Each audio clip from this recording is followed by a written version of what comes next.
dari sekarang ya. Mulai dari kelas 5 kita akan mulai belajar teknologi, mulai menggunakan teknologi. Jangan misalnya cuma pakai HP itu untuk bermain games ya. Ternyata dari HP juga kita bisa loh belajar ya kan. Kita bisa ulangan misalnya dari HP, mengerjakan tugas dari HP, atau mencari informasi dari HP atau dari teknologi yang semakin lama semakin canggih. Oke, Bu Guru ada games ya. Ini namanya up and down. Kodenya bilang up, jika Ibu tunjuk kode ke atas, kemudian kalian sambil berdiri dan tangan di atas ya. Kalau Ibu tunjuk yang down sambil bilang down, posisinya setengah berdiri dan tangannya di pinggang. Paham? Kalau Ibu tunjuk, ayo berdiri dulu semuanya. Nah, kalau Ibu tunjuk, kalian langsung up. Enggak ya. Kalau tunjuk ini down. Yuk coba ya. 1, 2, 3.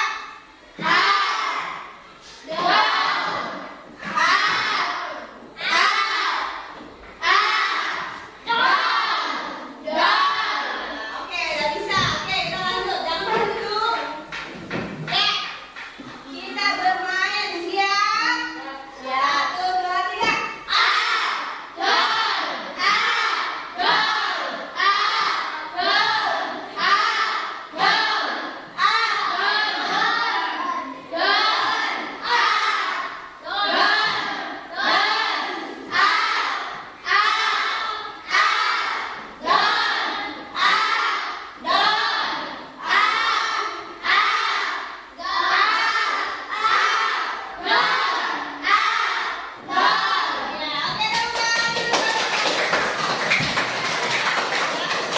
Silakan duduk kembali ya.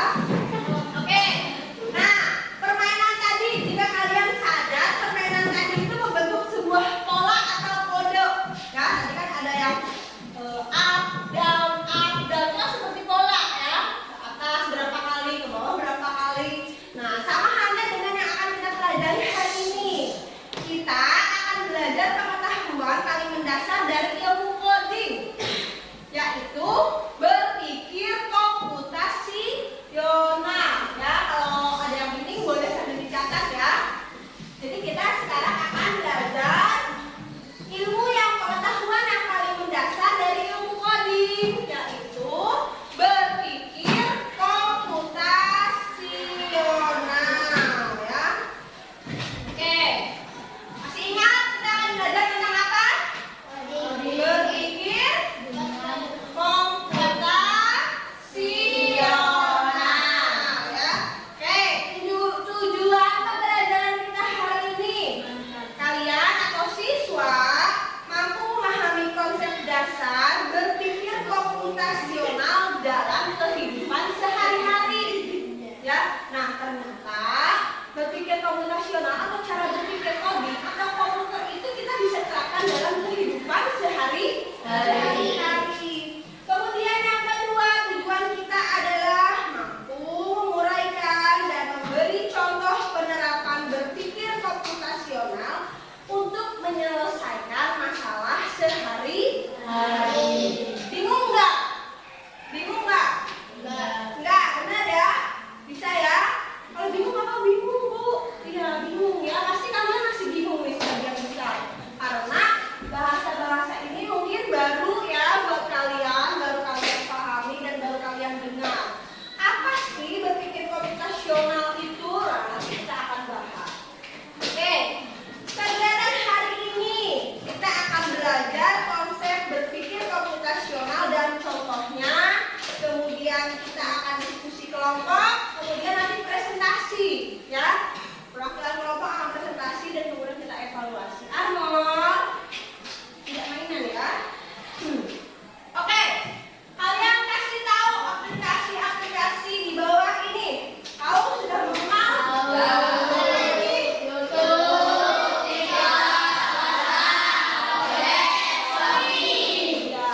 Kalian pasti sering menggunakannya juga ya.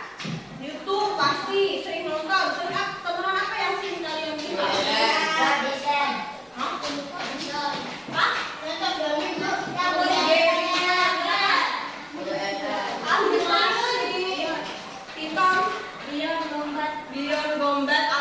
dibuka.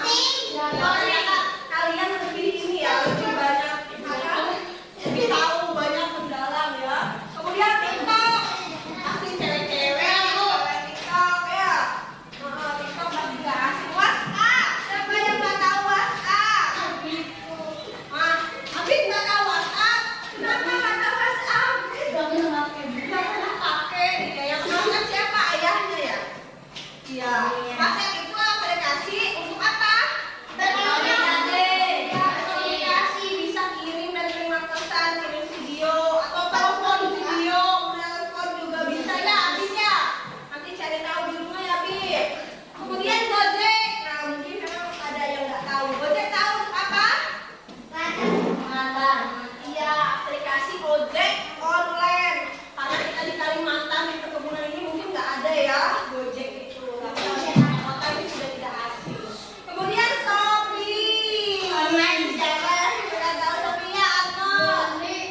Buat apa? Iya, buat jual beli ya, belanja online. Kita tinggal klik di HP, tiba-tiba barang datang barang kan? Oke. Ya, kita amati dulu video berikut ini ya. Perhatikan. Perhatikan jangan ada yang ngobrol ya.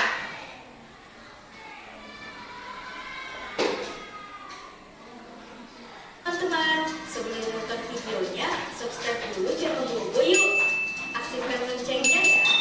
Lalu, jangan lupa juga like dan share video ini. Terima kasih. Hampir setiap saat kita menggunakan teknologi digital, seperti gadget, laptop, dan televisi. Aplikasi yang ada di gadget dan laptop membantu kita dalam banyak hal. Misalnya untuk berkomunikasi, mencari informasi, dan bermain game.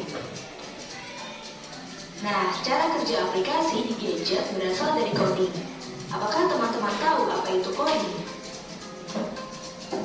Ketika mendengar kata coding, kita jangan langsung membayangkan deretan rumus yang membingungkan di layar komputer ya.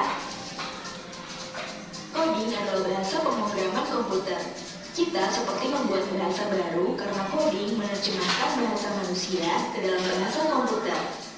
Coding bisa berupa huruf, angka, kode, atau simbol yang ada di komputer. Coding dipakai untuk membuat game, website, aplikasi, dan menggerakkan robot. Semua orang bisa belajar coding, bahkan bisa dari sejak usia dini loh. Belajar coding untuk anak-anak bisa dimulai dengan cara yang paling sederhana. Misalnya memasang gambar yang sama dan menyusun mainan balok di gadget. Kita juga bisa membuat aplikasi game sederhana hanya dengan beberapa kalimat program. Wah, asyik kan? Belajar coding sejak kecil punya banyak manfaat loh. 1. Melatih berpikir. Secara tidak langsung, kita harus berpikir runut dan teratur. Bila menemukan kendala, kita juga dilatih untuk menyelesaikannya. 2. Mengasah kreativitas. Belajar coding melatih kita untuk kreatif, karena kita dilatih untuk membuat berbagai inovasi untuk membuat suatu karya. 3. Terampil dalam teknologi. Tidak hanya sekedar mengerti cara memainkan aplikasi di gadget, kita pun terbiasa dengan teknologi. Bahkan kita juga bisa membuat aplikasi baru atau website baru. Pada masa depan, teknologi internet akan semakin maju. Teknologi robotik juga akan semakin berkembang, jadi ahli coding akan banyak dibutuhkan. Jadi, siapa yang tertarik belajar coding? Teman-teman, jangan lupa kunjungi website untuk anak ya, bobo.id. Like, juga channel Itu ya.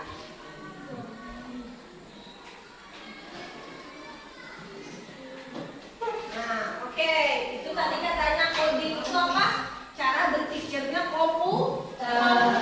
Kita juga bisa. Nah, tadi berpikir komputasional artinya kita itu belajar seperti bagaimana sih komputer itu berpikir. Coba, komputer itu buatan siapa? Buatan Tuhan atau buatan manusia? Manusia.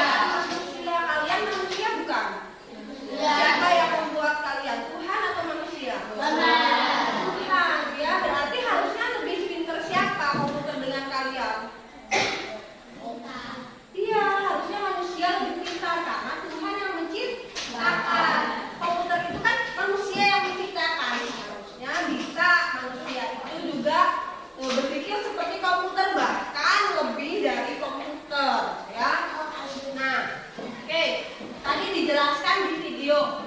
Kalau komputer itu berpikir secara runtut, ya, berpikir dari hal yang kecil, ya. Komputer bisa nggak tiba-tiba, misalnya dia mengerjakan langsung ke intinya? Itu nggak bisa. Dia harus mengerjakan dari hal yang terkecil dulu, seperti misalnya Google atau sekarang ada Cici. Kalian pakai Cici? Cici itu ya, kalau misalnya kita mencari informasi, misalnya di Cici, mencari informasi kok bisa sih dia pintar? Ya, Cici kok bisa pintar? Benar nggak? Itu karena ada pengulangan dari manusia. Jadi sebelumnya orang yang membuat Cici itu dia memasukkan rumus-rumus dulu. Jadi memasukkan, misalnya kita mau cari pengertian sekolah. Pertama kali Cici itu pasti tidak akan bisa menemukan apa itu sekolah, ya. Tapi karena lama-kelamaan orang tuh banyak yang mencari, muncullah pengertiannya sekolah itu apa. Jadi dia tuh seperti ada pengulangan. Jadi dia akan muncul kalau misalnya sebelum-sebelumnya orang-orang itu sudah mencari, sudah ada. Tapi kalau saya belum sama sekali, dia tidak akan bisa menjawab. Gitu. Ya, jadi itu tuh ada programnya. Dia tuh ada apa namanya? Tekniknya. Kenapa itu? Nah, itu kita harus berpikir secara komputasional, berpikir secara runtut, ya, teratur, nggak sembarangan. Contoh, kalian mau pergi ke sekolah, dimulai dari apa dulu? Dari pagi, dari jam 4 subuh ngapain dulu? Bangun tidur. Apa lagi? Mandi. Terus? Pakai baju. Apa lagi? Sarapan. Apa lagi? Pergi ke sekolah. Bisa nggak kalian bangun tidur langsung pergi sekolah? Bisa. Langsung mandi? Bisa, betul. Tapi nanti nyampe ke sekolah, bau, belum mandi, ya. Nah, itu sama, berpikir komputasional juga itu berpikir runtut, ya, harus beraturan,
Raffi,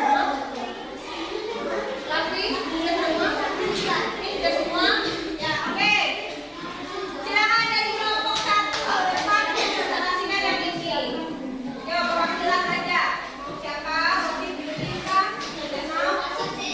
Ya, masih. Oke, semuanya silakan memperhatikan ke depan. Kita mendengarkan temannya dulu.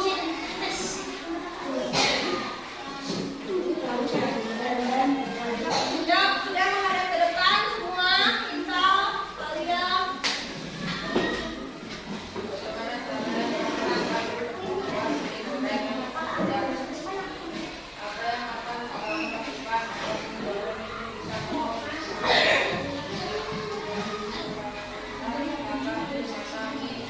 Yuk, didengarkan.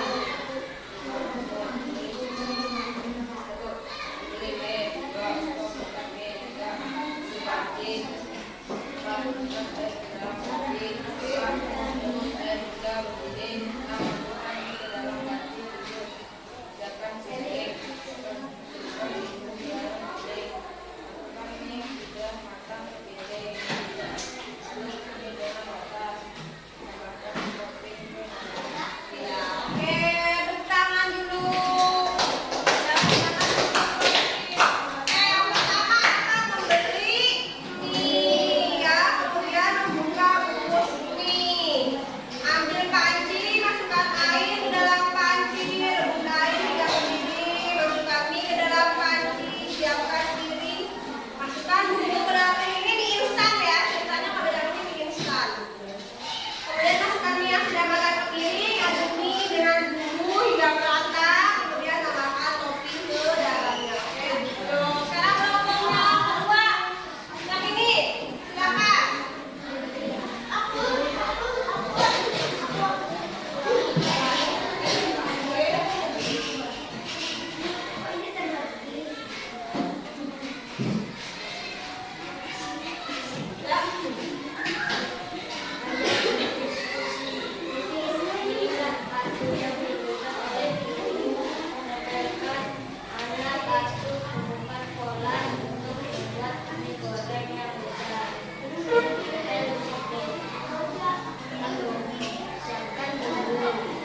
Ada prinsip pattern recognition atau pengenalan pola.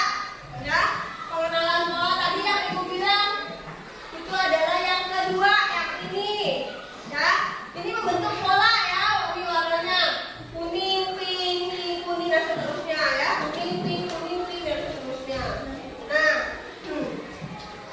kita menemukan pola dari kartu yang berisi langkah membuat mie goreng. Pola itu terbentuk dari bangun segi empat yang memiliki pola warna. Contoh lain seperti saat kita bermain up and down. Tadi di awal kita sudah bermain up and down. Yaitu juga membentuk sebuah pola ya, up down, up down, up down down ya. Nah, itu membentuk sebuah pola. Kemudian yang ketiga, apa yang ketiga? Abstraksi. Ya, nah ini mengabaikan hal yang tidak penting. Ada fokus utama. Contohnya tadi saat membuat mie goreng kita tidak perlu memikirkan dari mana mie itu berasal, apakah dibuat dari tepung bermerek atau tidak, hasil memberi dari produk pabrik atau dari mana. Nah itu. Kemudian untuk mendeskripsikan sesuatu, contohnya restoran, aku adalah tempat membeli makanan, ada meja kursi tapi bukan di rumah, di manakah aku. Nah itu. Ya, itu tadi yang ketiga. Ini membuang yang tidak penting.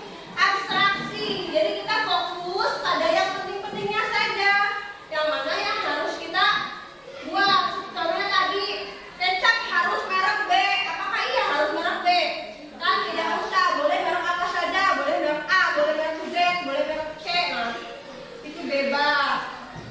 Kemudian telurnya harus dari kulkas. Ya, tidak perlu ya, telurnya tidak dimasukkan kulkas juga boleh. Dan itu memikirkan yang mana yang perlu dan mana yang tidak perlu.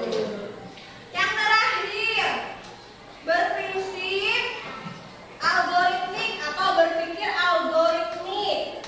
Nah, ini berpikir secara sistematis seperti menyusun langkah-langkah secara urut sesuai prosedur dalam menyelesaikan permasalahan. Contohnya, langkah membuat jus. Di sini contohnya langkah membuat jus ya. Kalau di sini tadi, nah ini membuat mie goreng tadi ya. Langkah pertama apa yang dilakukan, yang kedua dan seterusnya. Ini juga sama. Membuat jus juga kita harus menyiapkan buah, mengupas buah dan seterusnya. Itu berpikir secara algoritmik. Ya, apa algoritma? Nah, saat kita belajar berpikir komputasional, kita sedang belajar menjadi pemimpin komputer. Orang yang bisa memberi perintah dengan cerdas. Jadi komputer bisa nggak jalan sendiri? Nih, tablet